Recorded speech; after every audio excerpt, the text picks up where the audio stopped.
तेहें कांग्रेस रेन मारांग अगुआन Rahul Gandhi National Herald case रे तेहें दोहराते सीबीआई आरहों मिधाव को तोलो पगादेया नोआ बाबते कांग्रेस रेन मारांग अगुआन रणदीप सुरजेवाला मेना कदाई जे ईडी तोलोब होचोकाते मेंदो राहुल गांधी जहां को तोलोबे कना नोआ बाबते राहुल गांधी जहां अन्याय को विरुद्ध रे दुदाराम से काथाई रोड राकाबेदा उना बाबते मोदी सरकार उनिया आड़ांग दबाव रेना कुरुमुटु रे मेना अकादेया।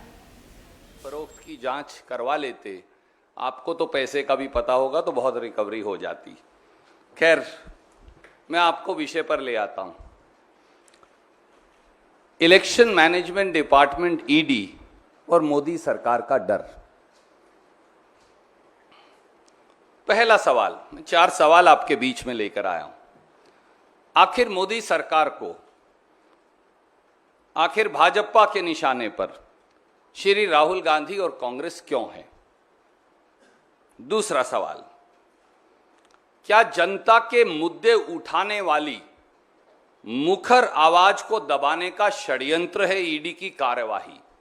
ये सवाल हैं जो शायद टेलीविजन पूछ नहीं पा रहा। तीसरा सवाल, क्या श्री राहुल गांधी मोदी सरकार द्वारा चंद धन्ना सेठों के हित साधने में रोड़ा बने हैं? चौथा सवाल, भाजपा सरकार हजारों करोड़ रुपया विज्ञापन पर खर्च कर 40-50 मंत्री लगाकर सारे मीडिया पर दबाव डालकर कल पूरा दिन आपको व्हाट्सएप यूनिवर्सिटी पर मैसेज भेज ये बताकर के ये चलाइए ये चलाइए ये चलाइए, केवल एक आवाज श्री राहुल गांधी पर ही इतनी हमलावर क्यों है?